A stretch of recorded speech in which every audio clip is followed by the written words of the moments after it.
they started the slogan, "Stay hot, Gator boys." They maybe should have said Gator girls too, because tonight softball team guys come up. It's a 10-run rule game with LSU scoring all their runs, all but two, and just crushing the Gators tonight. Something we didn't see coming.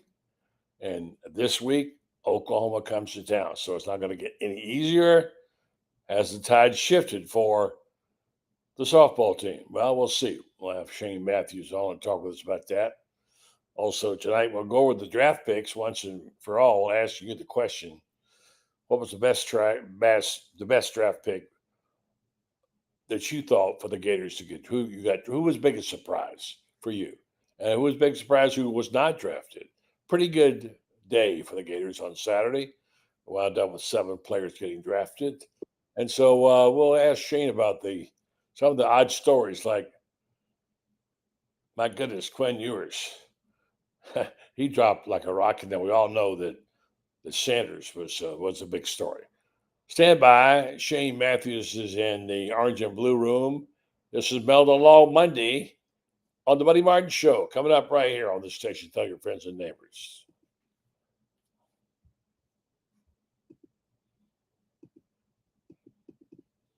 Yes, it's time again for Buddy Martin. Call him up and tell him what you're thinking. But be kind, because he's doing the best he can. Better, stronger, faster. Mama says that alligators are ornery because they got all them teeth but no toothbrush. Hey, what if the voice calls while you're gone? Take a message. Bye. You ready, champ? I'm ready for this my whole life. I'm incapable of small talk. But that's why you love me, right? Kind of intimidating to be in the presence of so many great athletes.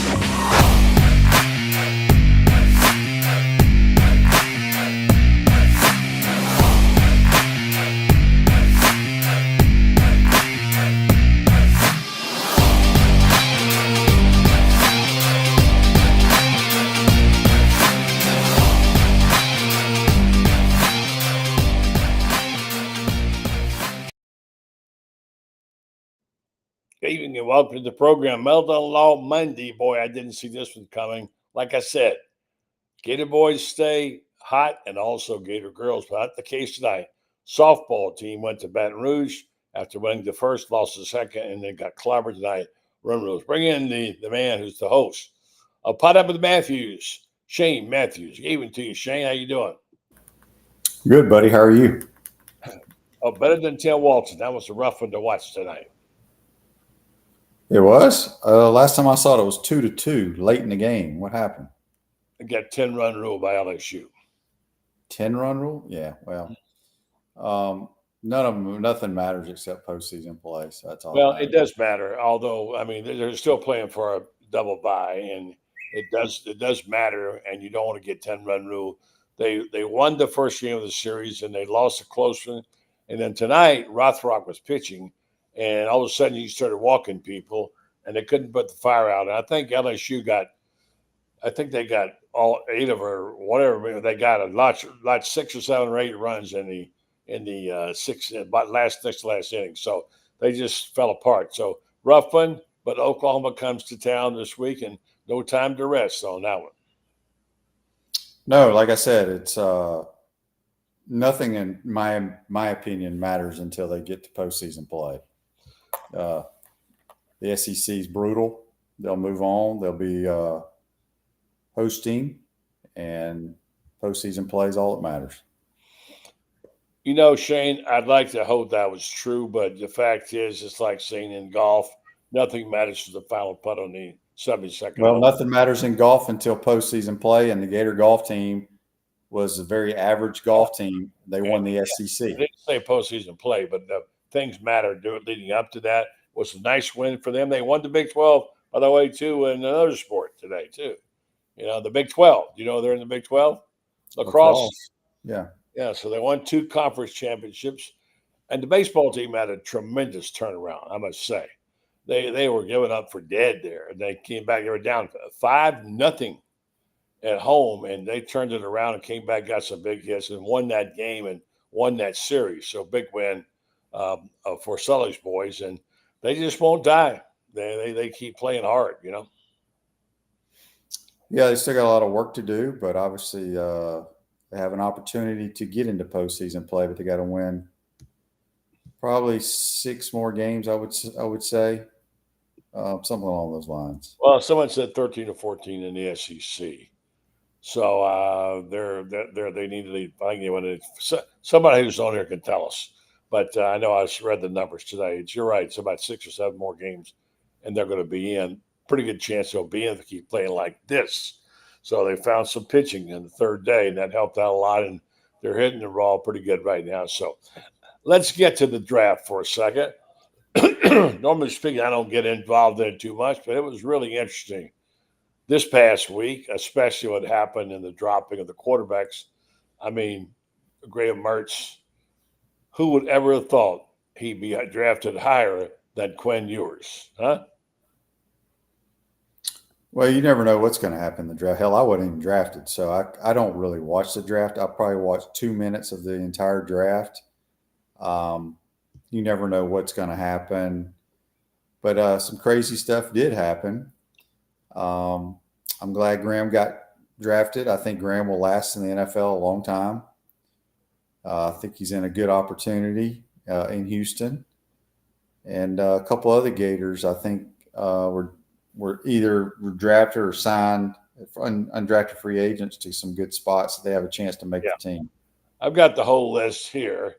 And my question tonight to the listeners was, which draft pick did you surprise you the most? One hand, and who was the one that drafted you that surprised you by not getting drafted? And I was surprised that Elijhah Badger didn't get drafted. I thought he was going to. He signed with Kansas City as a free agent. But the big one was, of course, we know Dike wound up being the top player, Gator pick, 4th round with the Titans, 103rd pick. And then we got the whole list. I'm sure you went over them this morning. But seven picks, that's none above the 4th round. But, you build your team in the NFL, as we know, we've seen the history of it, not so much with first rounders. You build them with those 3rd, 4th, 5th, 6th draft picks. And we always go back to Tom Brady being a 6th round pick. So we know that for sure. But, what happened was that if you didn't hear about it by now, you called this one, Shane.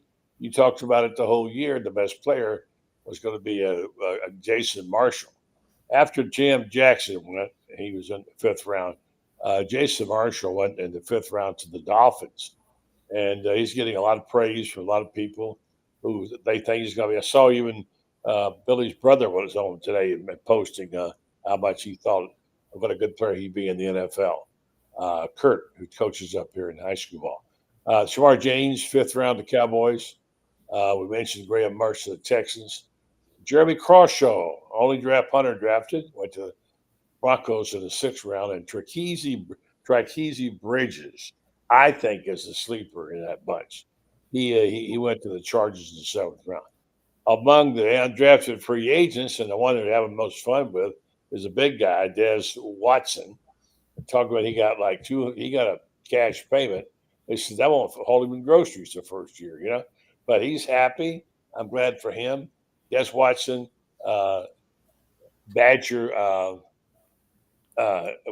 picked up by Kansas City, as I said. Jamarcus Weston, he was picked up by the Jets. And Brandon Crenshaw Dixon, who many thought would be picked, was not. Signed by the Titans. To get a lot of Titans a lot of Gators up there, and also Montreal Johnson picked up by the Eagles. I guess Howie Rose strikes again. So anyway, that's what happened in terms of the draft. We'll see how it turns out. We wish them all the best, and we'll see how it turns out, what they do. Shane, did you hear about what happened to the baseball team in Starkville? Mm-mm. How serious is baseball in the SEC? Well, there's no better place to watch baseball than in Starkville, Mississippi. It's the best ballpark and the best atmosphere in baseball. I don't know what happened there. Unfortunately, it wasn't good enough because the coach got fired. Chris Lemonis, who won a Oh, national. I thought you meant something happened when we played there a couple of weeks ago. No, I'm talking about they fired that. Zach Selman announced today that Chris, is it pronounced Lemonis? Is that the way you say it? Yeah. Relieved of his duty as head coach. 7th season, he won a national championship, which is surprising. He would fire a coach. Justin Parker takes over as interim, and they're saying they need a change in leadership. People out there also have high expectation of their baseball team, and they started off really bad. So didn't survive it. So baseball, firing coaches. Well, you don't mess around at Mississippi State. I mean, that's their one sport. They finally got their national title, but they're known for baseball. And they've been kind of sputtering around outside of their national championship year. Not surprised at all. Yeah, I'm with you on that. I would agree. So I think what people are wondering about, if what we can read by the trends, is a lot of people are saying when you look at what happened and you see Quinn Ewers, highly rated at one time, first round prospect supposedly, he lost roughly $7 million by entering the draft and not playing one more year. He was turned down an $8 million transfer offer to go for the draft, and he was selected by the Dolphins in the 7th round. So there's a lesson. Maybe you need to stay in school there. You might do financially, and otherwise it pays dividends for you. Look at Graham Mertz, how well he did. But anyway, what do you think of that situation? Think it might impact decisions again? You never know. I mean, you don't know what's going to happen. I mean, the difference is, buddy, if you make it in the National Football League, your clock starts ticking for a lot of benefits and things of that nature. Mm-hmm. Look, I don't feel sorry for any of these guys that didn't get drafted or went real late. I didn't get drafted either. It's not fun. Mm-hmm. But you got to find a way to suck it up and move forward and see if you can make a roster. I mean, it's a business now, man. It's cutthroat. There's a lot of dudes in that league that are tremendous athletes that these general managers and folks, they find them in these small schools that make rosters. And just because you come from a big school does not mean you have any advantage over these smaller school players. They're going to take the best players they possibly can and fit it in their salary cap and, how old you are and how much money you're making and all that stuff. A lot of stuff goes into it. But Quinn Ewers is a good player. Obviously, it's easy to say maybe he should have stayed or gone somewhere else or what. But, he was highly recruited coming out of high school. What's your evaluation of him? Now, he had all that savvy he got from Sark, supposedly. What was your value of him as a quarterback, and were you kind of expecting him to go in the first round? I don't really get into the draft, but I think Quinn Ewers is a really good college quarterback. I don't know if he'll ever be a starter in the pros. Doesn't really matter. I think he went to the Dolphins. I think somebody said. I don't even know. Yeah, I got the list here someplace. But look, he's talented. 7th round Dolphins. Yeah. Well, we'll see. Go down there and maybe a good fit for him. You talk about decisions and getting money, getting paid. He turns down an $8 million NIL deal. From who? I don't know. I think it might have been even in Texas. I don't know, but he had one that's been reported, $8 million deal, and so decided to enter the NFL draft. Ewers, it's worth probably his deal at Miami is worth about a $1 million deal, where he got drafted in the 7th round. So not a good choice there. And one of the problems we're having, just like we saw the quarterback situation in Tennessee, is knowing what your worth is, Shane. But again, people's dreams are to play in the National Football League, and sometimes you're ready to take that next step and not have to go to class or any of that kind of stuff. And like I said, a lot of the back end money from your 401k, your annuity, your insurance, your pension, it starts clicking. And the longer you play, the better it is. And again, I have a hard time believing somebody's going to give him $8 million for 1 year to play college football. We don't know any of the deals. This is just what people reporting. Yeah, I don't believe one bit of that. Well, whatever it was, maybe it was 5 or 6. That's just obviously the decisions make a lot of difference. You talk about getting your maximum benefits. Well, if you lose out on 5 or 6 million, it takes a long time to make that up. And so again, I feel badly for the players. Right, but if you go back and you play college football and you get hurt, you're not going to get any of that. It's a crapshoot, right? You don't.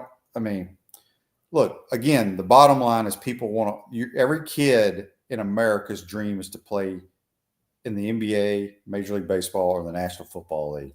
Yeah, and Quinn Ewers made a decision and felt pretty good about it. Didn't turn out real well. Hell, I felt pretty good when I came out that I was going to be the third quarterback taken in about the third round, and my phone never rang. What was that like, Shane? It sucked. And there was like 14 quarterbacks drafted. What did you do that day? What do you think I did, buddy? Played golf. That is true. That'll probably be on your tombstone. What do you think I did, buddy? I played golf. I did. Okay. Well, it's a good therapy. It's good therapy for you, for sure. So apparently also Dan Bond reports 31 and 37 Georgia players were, let's see what it says here, or drafted apparently. Let's see what he says here. Yeah, he says, well, if I can get it to come up. 31 and 37 Georgia players from a 2021 team were drafted. Okay, that's different. Yeah. Okay, yeah, that was well, I mean, Georgia's had a good run, that's for sure. And all right, Shane, so I'm going to talk some golf to you now. I'm waiting on Kevin Brockway to join us here. A couple of things. First of all, do you know, and how do you find out, whether Ben Griffin is any kin to Ben Hill Griffin? No. Okay. Do we know for sure? No, but I put a lot on it that I would bet he's not. He's North Carolina Griffin, so I think you're probably right. But I texted Steve Mellon today, who did the SEC. He did not know that either. But he's a good story. He gave up golf and he came back out and did a Monday qualifier, and look where he is now. He won a tournament over that Zurich deal with a team. And that was a nice little day for him, for sure. Now, I know you watched a little golf. What is up with your boy, Scotty Scheffler? I didn't watch any of the team golf thing. I've been way too busy for the last 7 or 8 days. I hadn't watched a whole lot of TV. Scheffler will be fine. He hadn't won a tournament this year, but maybe still not healed from the injury he had where he cut his hand. I don't know. I'm thinking that's what it is, Shane. He's still in the top 5 like every time he plays. Yeah, but his iron shots are not anywhere near as accurate as they used to be. And I think he's late rehabbing it, and it's not working. And for him, everything's pinpoint, So I think he'll be back if the injury doesn't set it back. But he was playing such a remarkable level that when he's not spot on, you can tell it with him. So we'll see. Any thoughts about the upcoming majors still left to play, the PGA, et cetera? The Open, what do you think? You got anybody in mind? Who's playing good? I mean, I think we can talk more about that as it gets closer. I have no interest. I didn't watch one shot. Shane, let's face it, you didn't do anything for the last 10 days. Sit around, do nothing. No, I've been out of town, buddy, for like 8 straight days. You have things. You have TVs and computers. Yeah, but I didn't have time. I had no time. Seriously. What were you doing so busy? If you don't mind me asking, what were you doing? Well, I had work, buddy. I've been gone. Like, what kind of work? Is that work meaning you work in the sporting goods business or the correct? Okay. Correct. I got my hats. I haven't had a chance to open them up yet. I will get them, and you got your check. So there you I didn't get it. You said it to the Well, to I the don't mean office. you got it. I mean, the baker got it. For those who don't know, Shane's got like 9 businesses. Okay. He Yes. operates on the side. So he also takes in cleaning and all that sort of stuff. All right. So here's the hottest rumor. Well, first of all, do you ever watch the Kentucky Derby? Yeah, I'll watch that. Okay. I just watched not all those races leading up to it. I mean, the Derby itself. Yeah. It's always the first Saturday in May. All Right, but I'm saying on that day there's multiple races. I just Yeah, I watched know. the I main didn't race. ask if you watched all the races that charts at the Kentucky Derby. Do you know the post positions? Do you know who they are? I haven't even looked at it. It's I'm next just weekend, saying. right? Well, so what's the first Saturday in May? Isn't that Saturday? Oh, it's this Saturday. That's what they usually have it first Saturday. Oh in yeah, May. today's Tuesday. Okay, yeah, my days are all messed up. I'm assuming I haven't looked it up, but it's always No, been today's Monday. Shane, you having a rough go. Let me help Buddy, you I've out. been going for 8 straight days. All right, I'm trying to help you out a little bit. I had to bail you out tomorrow morning. I want you to be informed, okay? Here's the names real fast. I go by names first and foremost. I love the name of the number 8 horse. Journalism. There you go. What's the 9 horse? What's the 9 horse called? Burnham Square. That's who I'm betting on. Well, that's your number. And then What's his odds? Well, right now, journalism is 3-1. He's one of the favorites, and Burnham Square is 12-1. So you can play 8 and 9 together, but they don't usually run together. So here's a couple other nice ones. I like Publisher on 13 at 13, and journalism. And the other one I like is American Promise, the 5. Okay, but we'll talk about that tomorrow. So there's the names real fast. Citizen Bull, Nequosis, whoever that is, Final Gambit, Rodriguez, American Promise, and Meyer Daytona. There's one for you, Shane. The 6th. A Luxor Cafe, Journalism, Burnham Square, Grande, Flying Mohawk, East Avenue, Publisher, Tistastic, Render Judgment, Cold Battles, COAL, Sandman, Sovereignty, Chunk of Gold, and Owen Almighty. Don, which one do you like? Quickly. I'm taking the 9 horse. Now, I was asking Dawn about my wife. Who? Oh. I didn't hear them. Say them again. Okay, I can't say it again. I'll get back to you on that. I can't got enough time to. Well, we have time to pick it later on. All right, so I'm right now. I'm going 5, 8, and 13. All right, so Shane, here's the craziest rumor, and then we're going to take a quick break. The craziest rumor, I don't know. Again, you don't know what these things, if they're true or not. Miami supposedly offered Eugene Wilson. We have a bunch of Wilsons. He's Trey, right? Mm-hmm. Eugene Wilson, an insane amount of money to hit the portal this week. They quite literally begged him and promised him the number 1 wide receiver spot, one of the highest NL packages on the team. He declined to stay with UF, of course. So there you go. It started. It's going to be more, and they did lose a safety. I thought the portal's closing here any day now. Well, I don't. Doesn't it reopen? No, I think it's going to close here in a few days, and this. Well, whatever. But it was happened earlier. So, anyway, all right. You want to weigh in on Shedeur Sanders or not? I can. I mean, right. That surprised me. All right, stand by. I'll get all that. Stand by. I'm going to tell folks about the good people at Meldon Law, our fine sponsors. They also are the only official entry law firm of the Florida University of Florida. Be sure and check them out if you need legal help. Jeffrey, of course, is well known for his love of the Gators. He was there all the way with them in basketball. He's good friends with Todd Golden, and he's a happy Gator right now. He wants you to know that if you're interested in tickets or whatever, you get some great goodies. Go to his Facebook page, Meldon Law. Pick out something. He's always giving away things, trips, whatever, at Meldon Law. They also practice law. I've had them on a case for me. And if you have cases pending, you want a second opinion, give them a call. They'll help you out there. They have 4 locations to serve you, including Gainesville, Ocala, Wilson, and Lake City. Meldon Law, They won't back down. All right, Shadur Sanders. You hate to see a guy fall, no matter what you think of the person, fall like that. Like I said, it was brutal watching him. And there's a lot of reasons why, I'm sure, but he fell all the way down from where be one of the first round guys for the Cleveland. And a lot of people were glad to see him fall that far. I don't wish that on anybody because you know what it's like. There have been a lot of theories about why it happened. He had a horrible interview, I think, with the Giants, and he was entitled. We know he's entitled. He's a skilled player. I don't know that he's I don't know if he's a first round pick or not, but I don't buy the thing that people say because he's black. And, No. And here's one of the things I read I thought was good. It's written by a black man on Facebook. I think it's worth reading.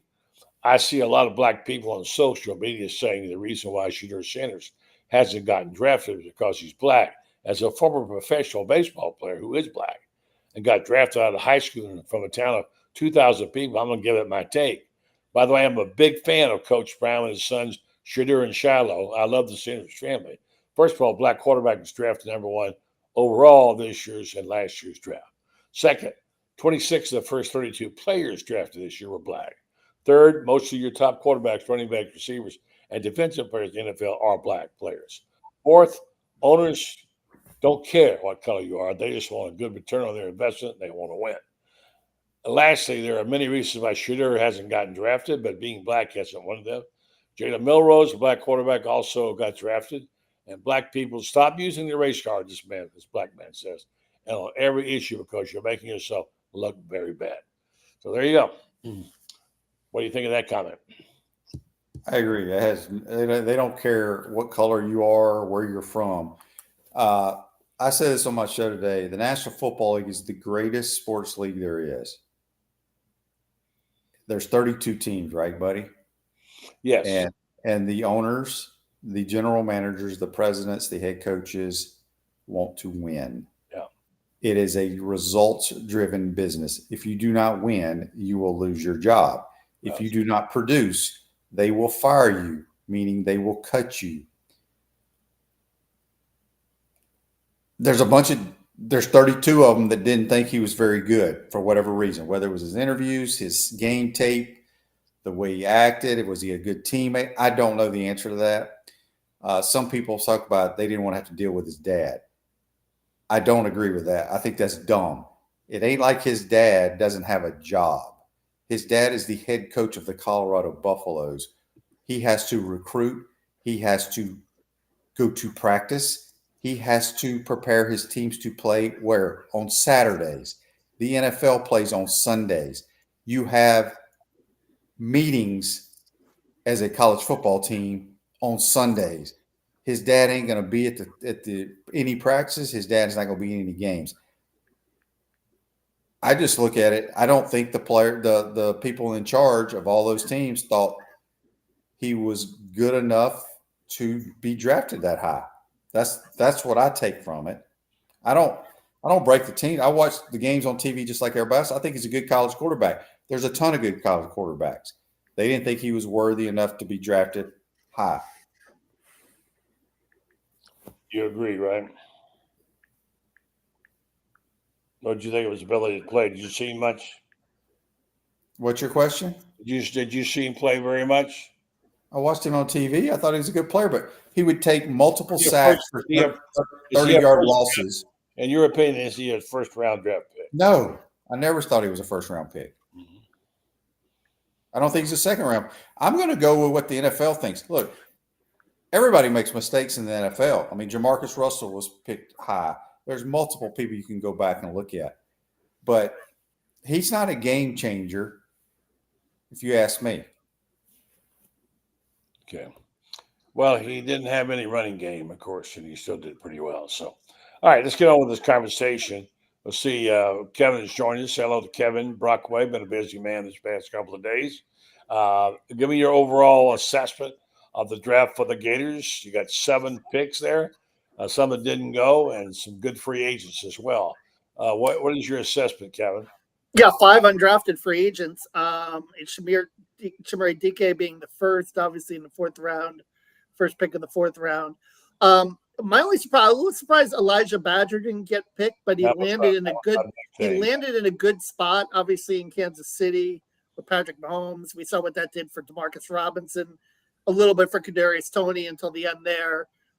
So he's going to a good system there. And then Montrell Johnson getting picked up by the Eagles as a free agent. But I thought all in all, a pretty good, showing for the Gators to get 7 picked. That's the most since 2021. They had 8. Obviously all in the later rounds. I guess the flip side to that is, first time since 2012 that they didn't have anyone in the top 3 rounds. But certainly the back of the draft, as we expected, some of those holes filled, and some were based on potential. I think Jason Marshall Jr. was probably more of a potential than a production pick for the Dolphins, but maybe him coming home and overcoming some of the injury issues he had, maybe that'll help him out. And certainly Cam Jackson is a guy that has a lot of intrigue as well because of his size, his wingspan, and all those measurables. All right, I'll ask you this. I've asked Shane. I'll ask Franz, who's going to join us in a second. Which player who wasn't drafted was your biggest surprise, and which one was the better than you expected? Yeah, no, I told you before about Badger. I thought he would get picked. And as for a guy that was better than expected, maybe I would say DK, although I think that 40 time probably impressed a lot of scouts, what he did in the combine and that speed and the fact that, he's got that speed. I think the other thing about Chim too is maybe unlike Shadur Sanders, as you guys mentioned earlier, I mean, Chim is a class kid, and he's a guy that's going to interview well. I think, he probably got a lot of good references from Billy Napier and some of the coaches that he had both at Wisconsin and Florida in terms of his character and his work ethic and how hard he's going to work. And Shane probably knows from being in an NFL locker room that goes a long way too. You want players that are going to work hard and players that are going to be smart, along with the physical attributes. What about Trequez Bridges, who I think will be a really good player in the NFL? Yeah, Trequez, I mean, he's interesting because he showed that versatility, right? And he kind of filled in at a time of need when all the cornerbacks went down. He played corner at the end of the year. So I think that helped the stock. The fact that, he can play corner, he can play safety, he can play nickel, you can plug him in a lot of different places. So, but I think that's going to serve him well at the next level, that versatility. And again, Will Harris has some NFL ties, so I'm sure he put in a pretty good word for him as well. And he landed with the Chargers, right? And that's where Will Harris used to work. So maybe there was something there to that. Franz Beard, who wrote a really good series part. If you're not following his series on the championship basketball, you mean to tune it in. I think he's on part 6 or 7. This one today was really good. He gives us a little restaurant tour of San Francisco. Franz, good evening to you. Good evening, guys. How is everybody? Good. I wanted to ask you, and I can't quite hear you. You must be backed up from your microphone. You're not very loud. Can you give us, I'll ask you the same question I've asked Shane and Kevin, which player that wasn't drafted surprised you the most, and which player did the better than you expected in the draft for the Gators? The guy that surprised me the most not getting drafted was Elijhah Badger, and I believe that he's got a better situation by not getting drafted and going free agent with Kansas City, which needs some players who can stretch the field and actually catch the ball. They've got a guy named Xavier Worthy, who's from Texas, who's fast as he can be, but he's got hands of stone. And this is a guy that can actually catch the football. So good move for him. The guy that's really surprised me, well, I got to say this too. I was surprised Montrell didn't get picked up by somebody, but he got a good situation going to Philadelphia. I was actually surprised that Trequez Bridges got drafted. I think he's going to be a good player, and I think he's going to make it in the league, but I thought he was going to be an undrafted free agent. Shane, you saw Bridges play. He's a pretty good-sized guy. He can play safety or a corner. He was drafted as a corner. What is your opinion about him at the next level, Shane? Well, he's got an opportunity, obviously. Anytime you can do multiple things at that level, it only enhances your chance of making a roster. I think he'll be I I can't recall how much special teams. I'm pretty sure he probably played special teams for us. Franz or Kevin may know better, but that's the route of making a roster for these guys. I think Montreal's in a perfect fit with the Philadelphia Eagles. The way they like to run the football, his pass protection, I think he can help them on special teams.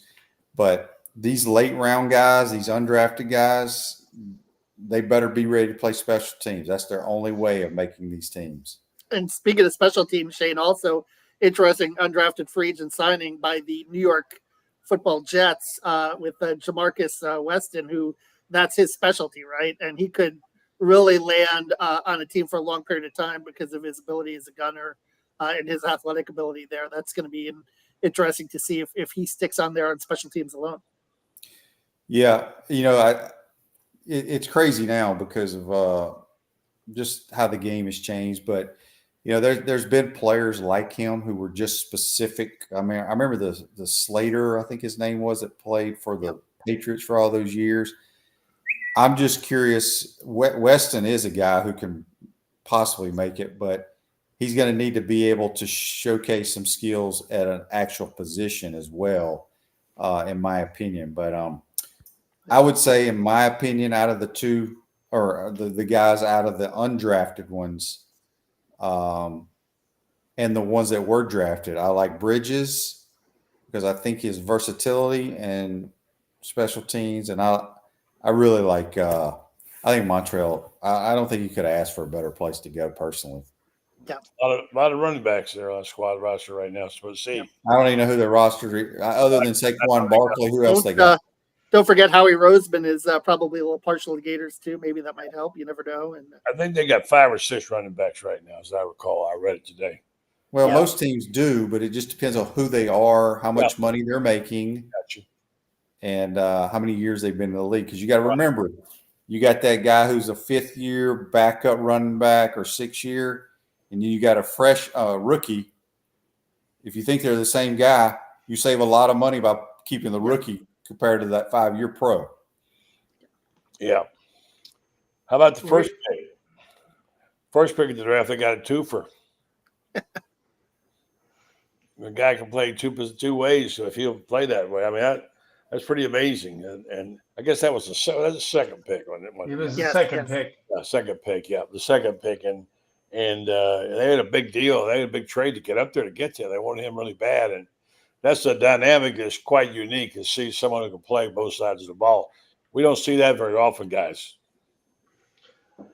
I think he's a really dynamic player on both sides of the football. I think he's more valuable to the Jags on the defensive side of the ball because he's a lot like Deion. He can lock down an entire side of the football field, and that was Deion's big strength. Whether it was by actual skill, he was skilled, but I think later on his reputation was such that people didn't even bother based on the reputation. But Deion took away a side of the field, and this guy can too. And I think that's going to be his greatest skill. There's a lot of guys that can catch the football in the NFL. Shane can attest to that. There aren't that many that can take a side of the field away, though. Yeah, there's a million dudes that could play wide receiver. Corners are a little different.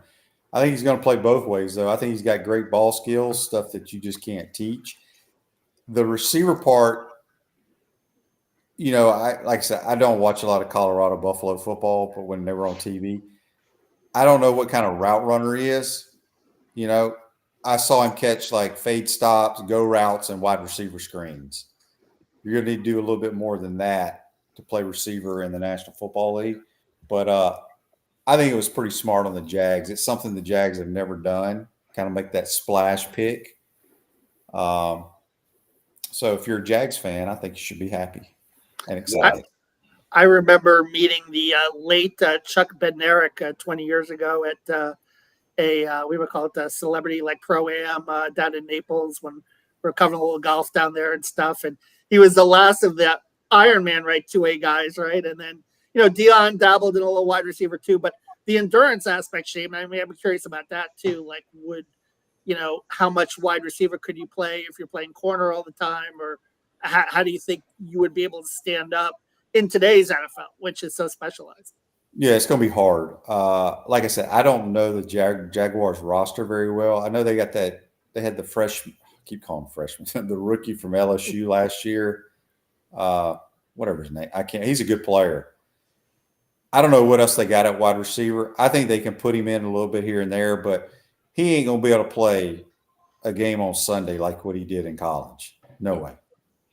Yeah.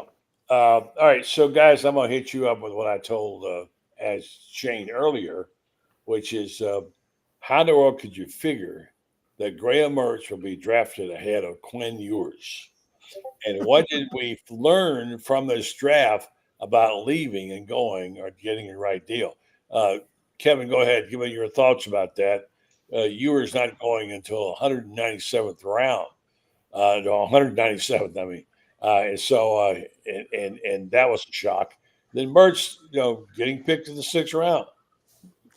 It amazes me that in 2025 we have this draconian rule that you can't go back, because if Ewers could probably go back, right, he would, be able to go in the transfer portal, get another year, and be good for college football. But that being said, as far as Graham Mertz too, coming back from the knee, I think we all know too, and I go back to my comment with DK about Graham Mertz just being a quality kid too, right? And he's going to do what he's asked.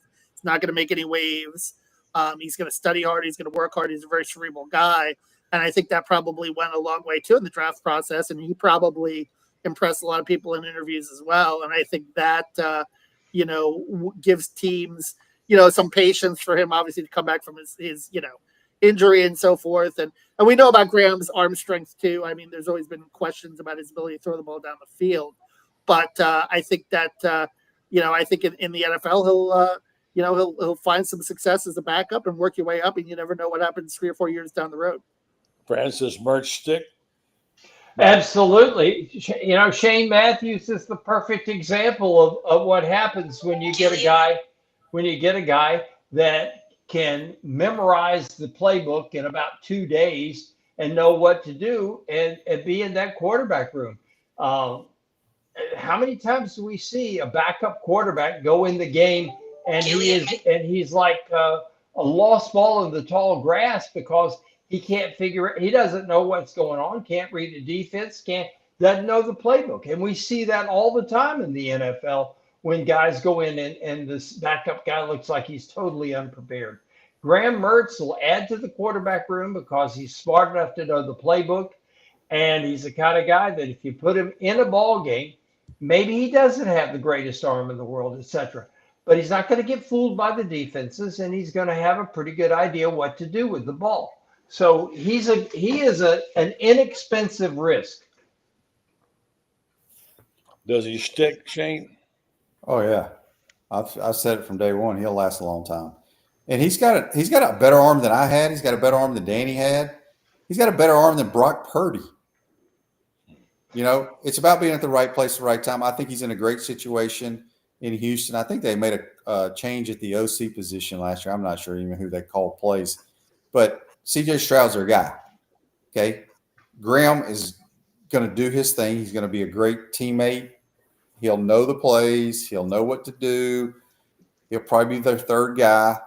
I think the second guy is that kid that's still from Stanford a few years ago. Trust me, Graham Mertz will be in the league 7, 8, 10 years probably. All right, last one for the group. I'll let Shane go get his milk and cookies, but I think it's unfair to rate a program based on how many people get drafted. But clearly, there's been a dearth of that in Florida. Now they're starting to get back in it a little bit. Next year will be their year for picks. 7's pretty good. They didn't get many top draft choices. Do we see progress by this? I mean, a lot of people go by players drafted. I go by how they play in college.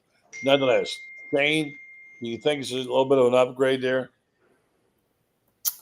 I don't really. I mean, I guess last year we had Ricky Pearsall go in the first round.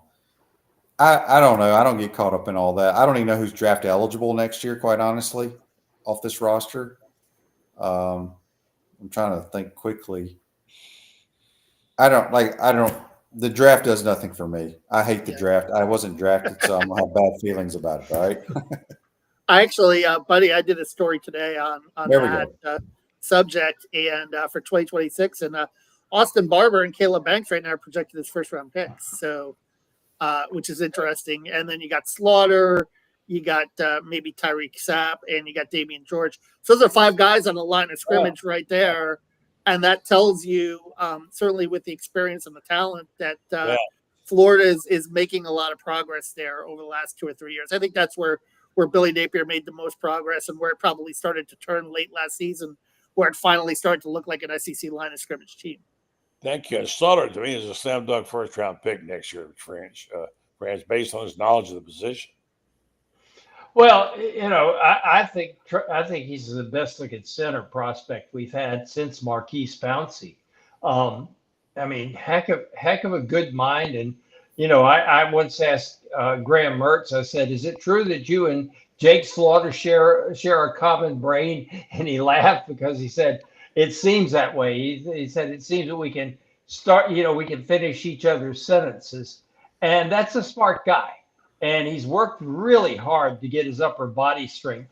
When he first came, I did not think he was going to – I thought he was going to be a long-term project because I couldn't see him as strong up here as he needed to be.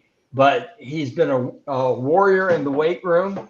He's got the physical strength, and he can handle the nose tackles for the most part, one-on-one. There isn't a center – I've seen in college football since the days of Marquise Pouncey that can handle every nose tackle one-on-one. But this guy does most of them. Probably 80% of the time, he doesn't need any help. And that's the kind of guy that's going to, like Shane says, kind of like Graham Mertz, he's going to be around the National Football League a long, long time. He's also strong up here. Very smart guy. So, Shane, go have a chocolate chip cookie and some warm milk and go to bed. I'll talk to you in the morning. Who's on your show tomorrow, Shane? I'm giving you who? Buddy Martin. Martin. Okay. All right. Good night, fellas. You guys can talk about softball. Big series coming up against Oklahoma. We'll talk about it. We mentioned it earlier. We did talk about it. Yeah, we saw the rough one tonight. Got run rule. Didn't see that coming. 2-2 game. All of a sudden exploded. Florida couldn't get anybody out. They started walking people. Had another error at second base, and the team just sort of fell apart. They better get it together quick because Oklahoma, Franz, is coming to town on Thursday. Oh, Oklahoma's really good. Florida's pitching is. Florida is really, really good, but they're not great this year, and they don't have the pitching to be great. They got enough pitching to beat the teams they're supposed to beat. And enough pitching to beat some of the teams they're not supposed to, but they're just too inconsistent. And that's a problem Tim's got. He's got the pitching since Kelly Barnhill left has been a slow decline. I thought it was going to be really good this year, but Rothrock's got shoulder problems. Oxley's going to be really good, but she's not ready yet. No, and very green. And Ava Brown, you have to spot her against the kind of teams where her particular style works. She likes to throw that rise ball, and rise ball pitchers tend to do 2 things: they either get people out or they throw the ball out of the yard. And Ava, you got to pitch her against the right kind of team, or else the ball goes out of the yard a lot. And Franz, did they miss Jen Roca though? That's the question, right? Oh gosh, have they ever missed Jen Roca since she left? And you look at Oklahoma's pitching since they got her. I mean, Oklahoma's has won all but one College World Series since Jen left here, and that was a devastating blow to Florida's pitching, and pitching was the cornerstone of Florida softball for years and years and years. Hager and Hannah Rogers, right? And Stephanie Braunbacher, Stacy Nelson. These girls could all throw, like high 60s, low 70s, and get people out. And they didn't walk people. And that's been the problem this year is they walk a lot of people and then they start pressing. You look at Florida's softball team. They have walked more times than they've struck out. But the problem is with the pitching, and the pitching is walking a lot of batters compared to what they've done in the past. And it just hasn't helped them. I feel for Tim because he's got a great defensive outfield. I think the left side of his infield with Holtorf and Cahalan is about as good as you're going to find. Mia Williams, I think next year will move over to first base because she's got the great power, but I can't see her playing in the middle infield. She's not playing it well. She had another boot tonight. But she's a tremendous power hitter. And I think when she plays first base, I think a lot of the pressure of playing in the field goes off of her, and I think we'll see a lot more home runs out of her. She has tremendous power. Is Jay Will still in a lot of games or no? Or who's that? Jay Will, is he still out of games or no? Oh yeah. Jason Williams. Oh yeah. Oh yeah. Yeah, he is. He is. And I mean, but this is a team that's also really, really young. And the people they've got coming in next year, they've got a couple people redshirting this year. Layla Lamar and this girl, the Thomas girl, who can absolutely fly. And they're going to be extraordinary. They'll move Taylor Shoemaker to center field next year. And then they got Thomas and Lamar will be in the outfield with them.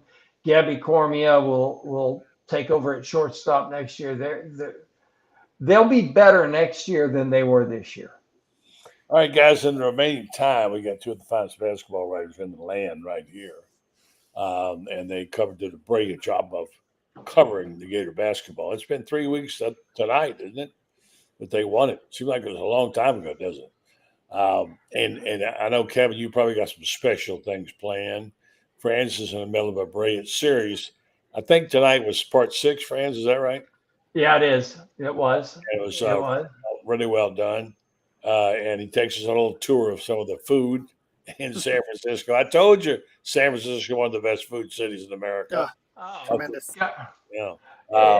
Right across the street from me, buddy, as good a Mexican food as I've ever eaten in a little hole in the wall that has 4 tables and 16 seats. Yeah, well, I'll tell you what, if you go to eat in Chinatown to eat Chinese food, you'll never eat any Chinese food anywhere else. It's unbelievable. I had a good trip out there for a long time. I'll tell you what, the place that Todd recommended to Original Joe's, I went there that Sunday because I had a layover. That was a tremendous place too, and a really good atmosphere. That Italian place, really good chicken parm there. Why do sports writers think they're food critics? They all think they're food critics. Let me give you my stamp of approval on your burgers at Joe's.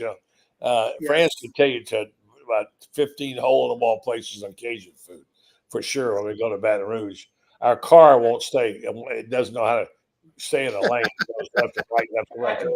But buddy, you also know the other thing I stopped for, and that's an outlet mall that has a Polo and a Hilfiger store. Yeah, the car turns automatically. I know.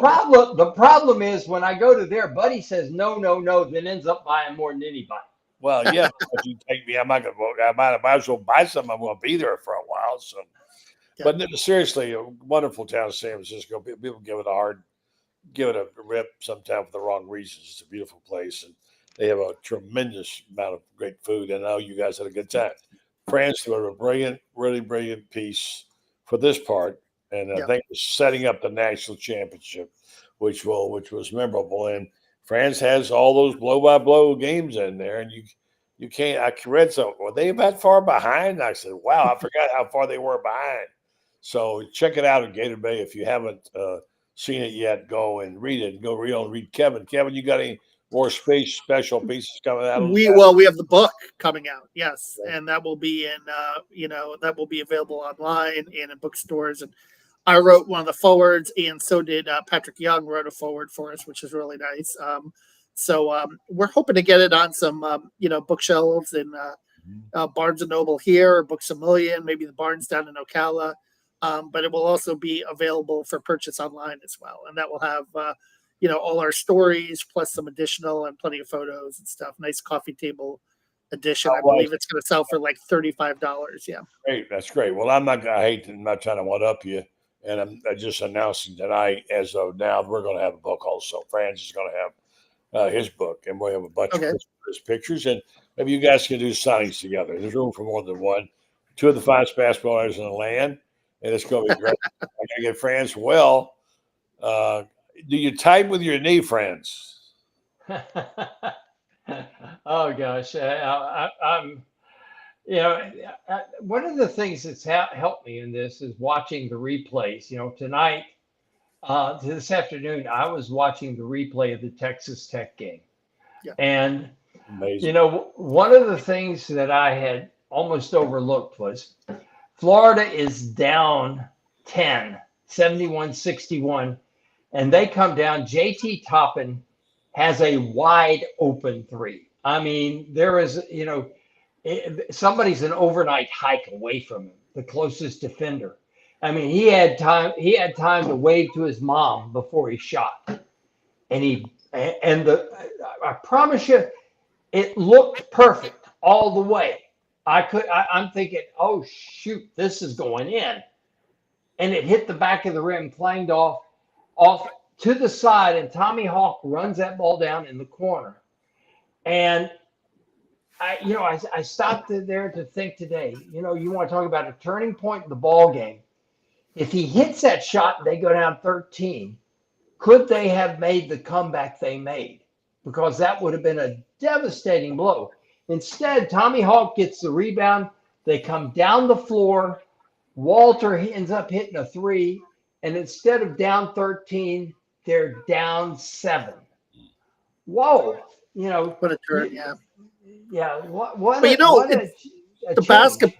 I would say this, friends, the basketball gods, right? Because how many times do you see, or maybe how many times during the course of the game, where you see a team hits a really tough contested shot, at the same token, and they make it, and then sometimes you miss wide open. I think those things tend to even out over the course of a 40-minute game, which is the amazing part of the beautiful thing about basketball as well. By the way, a couple of newsy things. I'm sure you saw this. Desmond Claude is visiting on Wednesday, another transfer guard, and you already have obviously AJ Brown is committed and he's going to sign soon, and obviously Xavier Lee. So they've recovered from the Denzel Aberdeen shock, and I've got something coming out tomorrow, actually a little column about that, about how if the Denzel Aberdeen situation has caught us anything, it's that we're just all rooting for laundry, as Jerry Seinfeld said. Don't get too emotionally attached. We're just in this age right now where players are going to move. You're going to have to accept it, and it's part of the new era of college sports. And you're going to, and I think you have to trust Todd and his staff. They're going to be savvy enough and smart enough to reload and come up with the replacements. It's not like 10 or 20 years ago, or like the predicament Billy faced, obviously when he had to completely rebuild that team after all the 04s left. You have a little more time to reload now. And I think that, bodes well for Florida in the future to build off what they accomplished this past season. Stojakovic went to Illinois today, which that really didn't surprise me.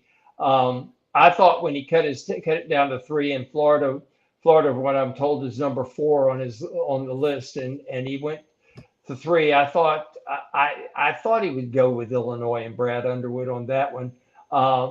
I think that Florida missed out on him because Florida wanted him to play too much point, and he really wants to score the basketball.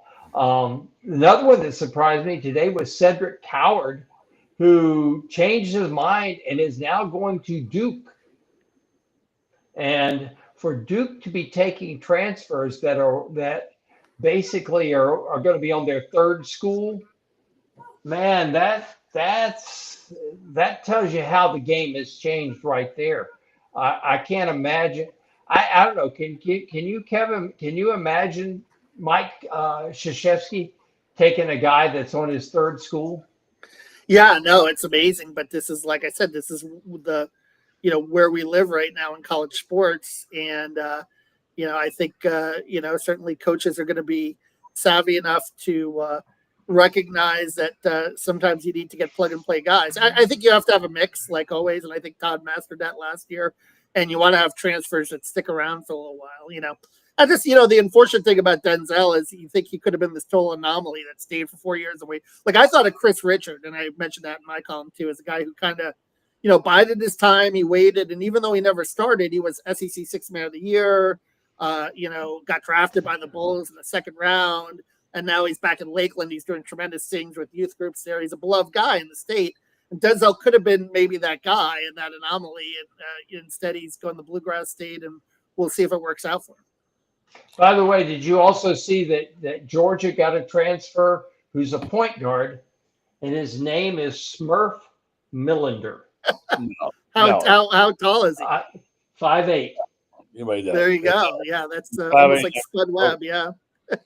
I'm serious. That is his name, Smurf Millender. And he's 5'8". Yeah, he's still about the size of Irvin Walker. On that note, we'll say goodnight. All right, Smurf. We got the Smurf. You forgot the best. You forgot the best part. He's transferring in from Texas San Antonio, that bastion of great basketball. I thought you were going to say Slippery Rock. It would have been perfect if you did that. But nice, great job. Keep it good, right, Kevin? Good job, Franz. Nice job. Hope you're feeling better, and take regards to your mom. Great job, fellas. Thank you very much. Thanks. All right. Thank you. Thanks, buddy. Don't forget to read them. Kevin's in the Gainesville Sun and Francis on GatorBaitMedia.com.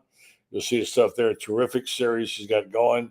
We're going to encapsulate that and a lot more with pictures from Chris Spears in a book, which I have not officially announced. I'm doing it to you tonight and telling you we're going to work on it as we speak. You want to know what Mr. Florida Basketball, Franz Beard, has to say about this great season. Stay hot, Gator boys. Well, the Gator girls weren't too hot tonight. They got beat. Run rule in LSU. Better luck on Thursday when Oklahoma comes down. Don't forget tomorrow night we've got we'll have our usual cast of characters here. Coach Lauren Meadows will join us. We'll have the usual cast of characters there. So check them out. Don't forget tomorrow morning Rob will be joining you from SEC Silence. Let me tell you about Titan MRI and Imaging. They acquired Highfield MRI. Joe Colorio started Highfield in 1997. Now he's back. Titan MRI and Imaging now has 3 locations, 2 in the Gainesville with Park Avenue location, and now the Millennium Center and 1 in Lake City serving all of Columbia County and Valdosta, Georgia. Titan MRI and Imaging offers the same great customer service, except insurance, or you can go through their convenient self-pay option and also work out something. They offer MRIs, CAT scans, X-rays, and ultrasounds, easy scheduling with lots of options, including the evening. They have larger MRI machines for patient comfort, and you want to check all that out. They have several locations to serve you. They're growing. They'll soon have one in Marion County, as well as all North Central Florida. If you need that kind of thing going, we highly recommend you check out Titan MRI and Imaging. Thank you to them. Thank you to Meldon Law. Thanks to you for listening tonight, and thanks to our guests. Have a wonderful evening, and we're back here tomorrow night, or at least Coach Meadows will be here. Come and join him. Does a great job supporting, and he will be bringing you more inside information. I even talk to the football tomorrow night. Yeah, we get to that every now and then. So, yeah, football's where we like to focus when we can. So, with that, we will say good night. God bless. Have a good evening and a good morning and a great day tomorrow. I think tomorrow I take another pass around the sun. Yeah, tomorrow's my birthday. Good night, folks.